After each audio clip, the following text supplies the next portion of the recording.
this is probably one of the biggest ones I hate. I don't know if you go onto a website, but you're there and you're just reading the first sentence and this damn thing pops up in your face. Do you want to download this ebook? And you go, I don't even know why I'm here yet, let alone your ebook. Oh, that's so annoying. And then Welcome to Under the Hood.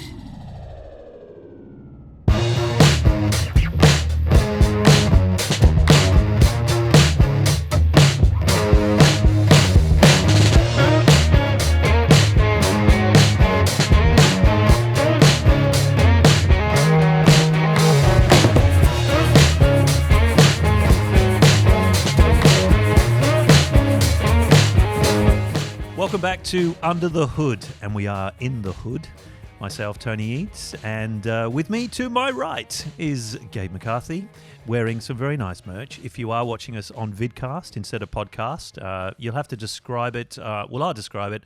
On the back, he's sporting a rather nice little iconic graphic with planting ideas and fostering growth. In a nice little T-shirt, courtesy of Inbound, I believe. Of Inbound, correct. Exclusive merch, never to be seen again. So if you want something like this, sorry. If you weren't at Inbound, you definitely weren't eligible to get one. I'm sorry. We're never producing them again. But I do really like them, and I thought it was just a nice shake-up of my usual attire. Plus, we're getting into summer now, so it's a bit warmer, so it's kind of nice. And I see you've changed my attire with the same HubSpot shirt I have on every week. I do wash it, by the way, in between each episode, just if you're worried. He doesn't. It's for good luck, he tells me. So, he keeps it unclean. Actually, you know what? It's hard to get merch out of HubSpot now that when I'm on a call with any HubSpotter, they're always going, oh, that's a nice shirt. As if, where do I get one of those? But this is like a few years old when they were making them. It's funny. You're getting more merch than HubSpot employees, which is quite hilarious. It's crazy, isn't it? Anyway, on to this week's episode. Super excited about this one because we've talked a little bit around websites and how important your website is, more so now in 2023 than ever before. But what about how to make your website a lead magnet machine? Wow, I like that. And look, if you weren't here, like Tony said on the last episode, we had a great guest, Elizabeth Gibbons. Yes. Where is she? She wasn't in the bar this time when I came in, so we couldn't bring her in. Unfortunately not. She had to jet off back to Queensland. But she talked a lot to Hub CMS and websites in general and how you can use them. So this is very related. It's kind of stemming from that episode, funny enough. Yep. We didn't really plan for that to happen, but here we are. And look, if you haven't already, please subscribe to the podcast. You can, YouTube, Spotify, SoundCloud, wherever tickles your fancy. And we, if you haven't seen the show before, have 10 minutes to talk to the topic that Tony just... Rules and regulations. Spoke to. And once the timer goes off, then we have to stop the topic, although we do cheat a little. Well, you know why? Because we made the rules so we can break them. I think that's how it works. But we try and stick to it. Absolutely. Yeah. And before we start, thanks again to the Bella Vista Hotel for having us at this beautiful location. We appreciate you. Namaste. Yeah. So with that said, Tony, do you want to jump into today's topic? Yes, so as I was saying, lead magnet machine we want to make your websites into. So we're going to kind of start off with the problems, right? Because why isn't your website a lead magnet machine? Let's explore that first, because you may have had one and it may have been performing well 5 years ago and the leads were flowing in, and now all of a sudden it's just not doing it. That's a good idea. Let's start the timer on that, Tony, and talk to this topic of how to make your website a lead magnet machine. Ladies and gentlemen, the problems and some examples that we're going to talk to. I'm just going to rattle off probably the top 4 that I've encountered over my time working with developing web lead magnet machine items. One is the aesthetic direction or distraction, as I like to call it. A lot of the time people think looks over functionality is often better when it comes to putting something on your website that people can interact with, and oftentimes it doesn't fulfill the purpose. Hence my second point about pointless functions. Often there's a lot of click-throughs. Like to your early example you were talking to me for, if there was a form in front of you that said, oh, you can get XYZ, but fill in 50 of these, who's got time? boxes. Who's interested in that? Who's got time for that? We live in a busy world where time is money. You're just going to move on. Exactly. And then on the other end of the spectrum where people don't think about the end user at all and just bow down to Google, as I like to call it, the gods that are Google, will often just do things like keyword stuffing, develop things they think are Google's best practice, but not to their end users' needs. It's often like they're just trying to appease the gods that are Google. And then finally, they often, I find, people try to target all and then end up capturing none. Yeah. So it's like trying to cast a wide net of, here's the thing, fill it out, whoever you are. You might be everyone from my 4-year-old son to my grandmother who's 87. Like, you know what I mean? These are common blockers that make and prevent your website from being a lead magnet. Yeah, I think to your last point, I saw a great term the other day, actually listening on, it was an ad on radio from the UK where they talked about customers instead of customers. I like and I that. thought it was so good. Like, don't treat your audience as customers, where you put all your customers in the same box and say, well, that's a customer or a prospect, and they all look the same. They don't, and they aren't. Nope. And look, the buyer journey has changed so fundamentally in the last several years. Like, it changes every year, honestly. Yeah. So you must keep all your validity in your lead magnets, succinct to those end users. So often we need valid proof points all along the way to verify that these are the correct people who are making these correct touch points all through the use of your tools. So why do you think, Tony, that your current lead magnets aren't working in more detail? What do you think some of the key points are there? Besides all the list of reasons you just given, Yeah. maybe we can add to that. Yeah, let's put some more specificity, though. I'm more keen to know, what are some examples you've come across? Okay, so I think, as you said, the aesthetic distraction is a big one in terms of design, but also on the other side of that is a landing page that has too much copy on it. You're trying to say too much. Remember, a landing page is a conversion page. So you drive traffic to that conversion page from a CTA or a Google ad or whatever it might be. It's another step. It's not like, let's tell them the whole story now to get them to move forward. So too much copy on your landing page. A website pop-up that's appearing too early. No, again, people have just arrived, and this is probably one of the biggest ones I hate. I don't know if you go onto a website, but you're there and you're just reading the first sentence and this damn thing pops up in your face. Do you want to download this ebook? And you go, I don't even know why I'm here yet, let alone your ebook. Oh, that's so annoying. And then a stat that supports that, actually, I'm going to do the stats today, Tony. Where's my... I stole it from you. I've got it here. I've got your piece of paper away from you. I've stolen your stats. You have. And I'm going to say that 88% of online viewers, to your point, online customers are less likely to return to a site after a bad experience, affecting brand loyalty. Hence, to your point, getting pop-ups and stuff and then going, I'm out of here. Yeah. And you know what? I mean, I'll throw you another stat's not even on there. But they reckon it costs 3 times more to get a new customer than it does to keep an existing customer. So, once you've got that customer, they could be returning to your website and they don't want the pop-up coming up. They're just coming back to your website to look to buy more from you, and you're going to scare them away. It's terrible. Actually, that is here. Is it? Okay. No, I'm just kidding. It's not. Right off the top of the dome. But one final stat, I think the cup that in a nice little ball is that a bow, I think a ball. I had a roundness to that for some reason. You had the B right. Yeah. According to the report by Adobe recently, websites with better user experiences have a 400% higher conversion rate. 400%. Wow. That's all right, isn't it? It's amazing. Who wants more? 400, 4 times the results. That'd be nice. That's a good lead magnet. Couple more that aren't working. Your opt-in topic doesn't help to solve a pain point. So that goes back to what you were saying before. Know your customer, know their pain point before you put something in front of them, because they're not going to click on it or opt into it if it's just not relevant. No, very true. Very true. A well-optimized website can achieve an average conversion rate of 10%. It's got a stat for everything I'm going to say. Which may vary depending on the industry, according to WordStream. How smart are you? I'm so smart. I like doing this stats thing. I might just do this from now on. Well, why do you think I've been doing it? So it looks like I've prepared for the topic. Your opt-in is attracting the wrong people. We kind of touched on this before, because you're not focused on who the customer is, or you haven't thought about the offer that it's actually getting downloaded by the wrong people, not your customers, not your prospects. One more, your lead magnet is too broad or complicated. Yep, that goes back to that earlier point about friction points, too many touch points, fill in too many form items. God, I hate that so much. Josh, I just want to burn them all to the ground. So, look, all right, so why is this a problem? I think that's probably, if we dig a little bit deeper on this, why it's a problem. I think if you think about from a marketer's perspective, and even from sales, people are wanting to centralize their online experience more than ever. Yep. We're getting lazy, for a lack of a better term, right? That's true, we are. We are, but the omni-channel experience does exist, but the overall purchasing process, I think, needs to be more centralized to meet the end user's needs and not have to jump around multiple places and make it simple and quick to do. Yeah. So, it's better to have them all rather than in multiple places, all in one centralized place. And you know what, an interesting one, I'll throw another stat back at you. Oh, my goodness. But, Gartner research found that by 2025, now we're 2023, so a couple of years time, unless, of course, you're watching this in 2025, what does the future look like? Tell us. No, anyway. 80% of B2B sales interactions between suppliers and buyers will occur in digital channels. Wow. And they reckon part of that is because experts, they reckon 33% or so of buyers desire a seller-free sales experience. So, you've got to add value into the sales experience because people will want to do it by themselves and not reach out to a salesperson. And that comes into my next point about online convenience, right? Now with the AI boom and as well as sort of everything that was spurred on by the pandemic, people, buying and purchasing online from home, now it's like considering both cost and time efficiency for the majority of the internet generation now is key within all your efforts that you put online. So websites aren't just exclusive to domains now either.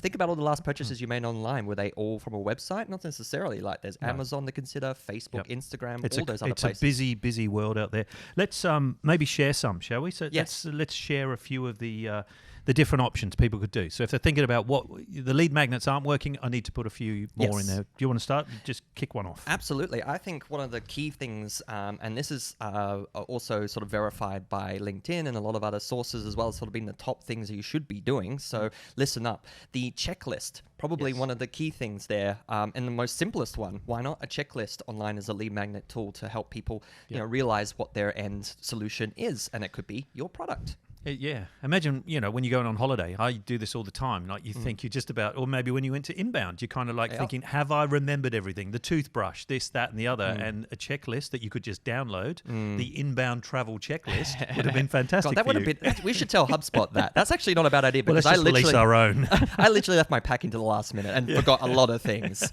So you end up buying them at the other end. True. Another one is templates. Like people love it when you take away work from them, make it easy for them. So think about templates, things they can download and put together. Yep. And then there's the workbook, which is also really handy for people to have, if they have extra work on their plate, it's just a knowledge base, sort of skills and stuff to earn and start learning. So I think that's a really cool thing to have. Then you've got the planner or the calendar. We all like to set our schedule, but if you're like me, you're pretty useless at it. So you can download a calendar or a planner to make life a lot more simpler for you. That's a good one. I like that one, planners. My wife would love that one. She's a real planner. But then there's the free trial as well, which is, I think, speaks for itself, or free resource, essentially, like whatever it is. That's a great lead magnet of getting someone into something and using it, and then sometimes forgetting not to opt out of it, and they go, oh, you know what, I'll just keep purchasing it because it's part of my day-to-day. So that's great. Same way as when you buy a car, you get a test drive and then you're hooked into the feel, the smell, the life of the car. Next one, the guide or the blueprint. Of course, we love to show step-by-step kind of explanations on how we can do things better. So give people a blueprint to success or a guide to whatever it might be around your product or service.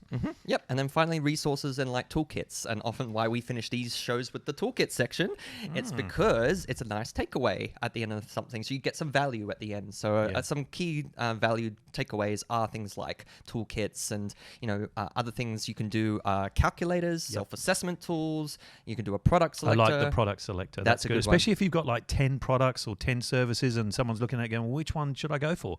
Oh, I'll do the product selector and it will tell me what one's best for me. And finally, the classic book a demo or tour, especially if you're a location like a school or whatever and you want to book a tour or a demo of your SaaS product. That's a goer, absolutely. Yeah, and that's a very good kind of bottom of the funnel kind of movement towards an SQL. If they're willing to do a tour or willing to do some kind of demo, then they're kind of getting close to ready to buy. Yep, and that covers, like you were saying, Tony, a lot of like the funnel points as well. A lot of those are very top of funnel, like the download a resource, and then the book a trial or book a demo, more middle of funnel, and then sales call or whatnot. Oh, out of time. That's the bottom of funnel, and that was actually good timing. We're right at the end right now. So let's cap this off. If your bloody timer will shut up. You have one job on this show, Tony. I know. Press the right button. Goodness me. Honestly. But let's cap this off with the how. So how should we be looking forward, Tony, when it comes to even starting to think about lead magnets? Yeah. Well, I think we've covered the big thing, like that's kind of sprinkled throughout. Start with your business foundations. Who are your buyers? Who are your personas?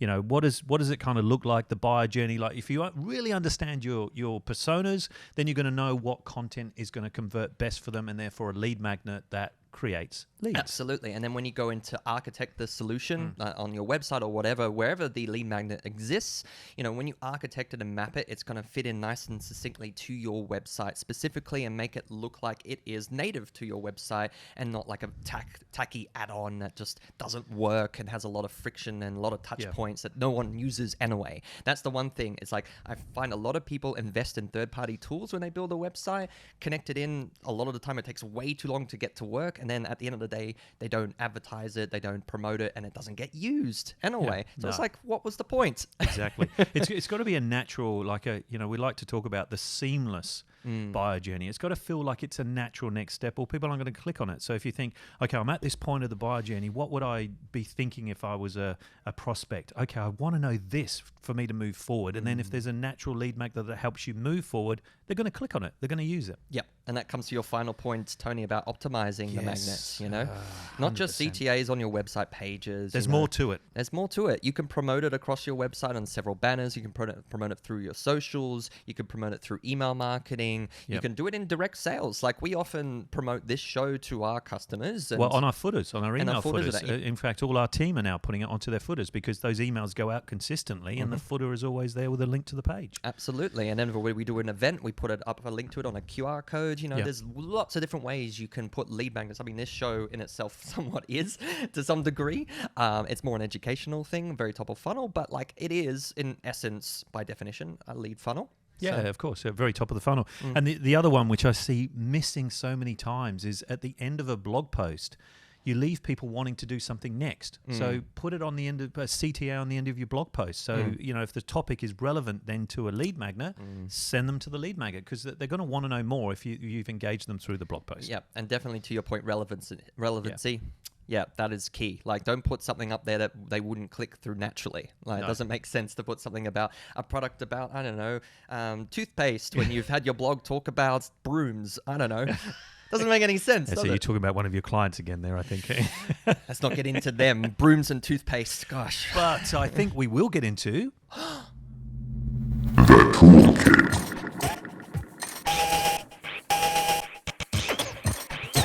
That was a fun little transition. That was actually quite natural, that one. Well done. I like that. Well, we're trying to be seamless, remember? Seamless into the toolkit. Ooh, nice. So who wants to go first? Who's been rummaging around in your toolkit? Hopefully you. Yeah, well, me. Well, funny enough, it was my manager who put me onto this one, but I've been using it now more diligently. So did you steal it from his toolkit? Kind of. Well, he offered it to me and I took it. He's always throwing tools out and finding new ones, isn't he, Steve? Yeah. Thanks, Steve. Yeah. But look, Update AI, this particular toolkit item is called. Good name. It is. So essentially, it connects to your Zoom account. If you run a meeting, like a sales call, for example, what the Update AI will do is take all that information, it'll capture it, and then basically spit it back to you with all the key points from the discussion summarized very succinctly and quite in a lot of detail. I was quite surprised by how accurate some of it would be. It would put it into actual categories of the discussion. So it's not just like one big transcript. It'll like pull out and actually like bring out the meaning from the conversation rather than like just the conversation itself, if that makes sense. So it'll be like, oh, Gabe and Tony talked about X, Y, Z and agreed to this is their next action point. It's that kind of detailed. That's good. It's really good. It saves a lot of time for adding notes to like the deal record in HubSpot. But also using Zoom, Zoom gives you a transcript, but it's just like you said, it's just words. Exactly. There's no, then you got to read through it all again like you weren't in the meeting. It's crazy. Yeah, exactly. And some of the key sections it puts it into, so it talks too long, didn't read section. So that's like probably the key first section that comes up. It summarizes all those points, like I said before.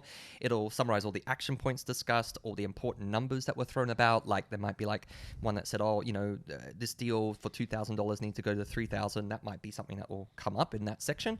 Product feedback, if you're talking to a specific product like HubSpot about something not working, that will come underneath. Risks as well. That's a really cool one. Yep. That'll summarize all the risks that were discussed if this doesn't get sorted. And then also the talk ratio, which I think is really cool. I like to see if we recorded 50, under the hood to see if we got 50-50 you, me talking, because what it shows at the end is like, oh, Gabe talked for X amount of time in percentage, and then Tony talked to X amount of time in percentage. So why don't you run it through update AI and see what it says. I could, but I'm scared to see what the results would be, to be honest, because I know it's just going to be mostly me. Let Tony have a word in, for goodness sake. That'll give justification for Tony to be like, I should talk more on this show. That's it. Vote now. But it also indicates on each point it relates to what person. So if there's an action point specific to me or you, Tony, it'll actually say in brackets, and this is exclusive for Tony. Right. It's really clever.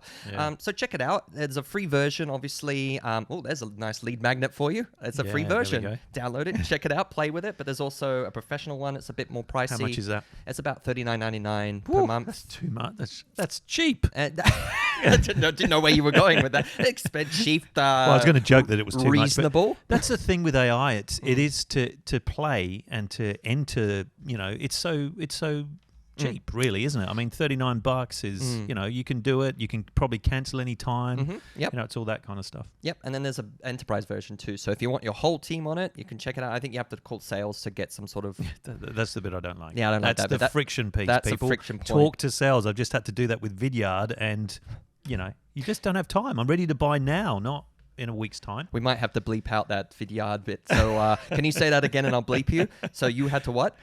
I was using, and they said. Anyway, I love it. Don't forget, I'm not downsizing it. I'm just downplaying it. But I am just saying that talk to sales is a friction point. Yeah, especially for SaaS platforms and stuff. Where especially when I just said people don't want to talk to the salesman. No. Come on, get with it. Yeah. All right. So what do I have? Well, I have a little platform called LinkedIn. Wow, never heard of it. Never heard of it. What is this? But there's more, right? Because now you can draft your post. If you've been on LinkedIn, it's all out there, but you can draft your post using AI. So I thought I'd try it. Mm-hmm. So what you do is you share the main points. So you still have to give it your voice. You have to put something in. You can't just put ChatGPT, give me a post and I'll just use it. And the example was I used one recently about our next Under the Hood vidcast and podcast, which was about RevOps, which went recently. And I put in what I wanted it to say, and then I said draft AI, and it puts like little GIFs on there, auto-generated hashtags, which is good. So it kind of helps you get the post out there and gives you a couple of options. So I thought it was kind of good and worth mentioning. So try it. That is good. I had noticed that, but I haven't tried using it yet. So you think it's worth... It's worth having a go, but just what I would suggest, if you write your post first as you would, and then put some notes in and draft it in AI and just see if theirs is better than yours. In some cases it will be, but in some cases, I felt mine was better. Which it often is, and rightly so, because Human we know better. Versus AI again. No competition, especially against Tony Eades. All right, well, that said, that's a wrap for today's episode. Hope you enjoyed it. We should talk to next week's episode, Tony. No. And we've actually planned this one, so we know what we're talking about. Yeah, we have planned it. You're super excited about this because Gabe loves it when we get a guest in. I do love guests. And this because guest... he gets sick of talking to me, as you'll find when he puts it through Update AI and realizes that 60%, 80% is him. Maybe we'll get a few more percent from the guest. The guest who I'm super excited about, which I won't reveal just yet. Oh, a mystery guest. It's a mystery guest because I don't want to give too much away, but I want to tease you for it. But the topic we're going to be talking to, and if you can derive who the guest will be, I don't know if you can. Well, that's it. There's only 1 billion odd people on the planet, so it could be anyone. Could be anyone from Elon Musk to the guy who works in the laboratory, cleaning the toilets. Who knows? Well, he knows all about buyer personas, I'm sure. I'm sure he does. He meets a lot of people, so let's respect him. But the next episode title will be Truth. Your buyer persona is not who you think it is. Truth. That's a problem. So if you've done all that buyer persona work in the last week or two, make sure you watch this episode because you could have it all wrong. Yes. And to close off, Tony, we do have a CTA to take away from today's topic of today's episode. So if you want to know more about lead magnet stuff and see the work that we have done previously and to get some inspiration and ideas, check out this really cool case study we've got up.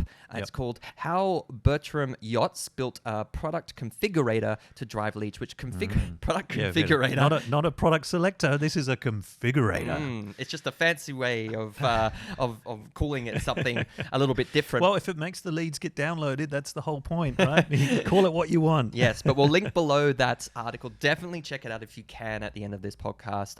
It was a cool project and a really cool outcome, and you can go on and play with it too. And it had good results. That's the whole point of you can see the results it achieved, which is really good. So check that out on the link. Yep, and kudos to the team who developed it. You really thought of the personas well.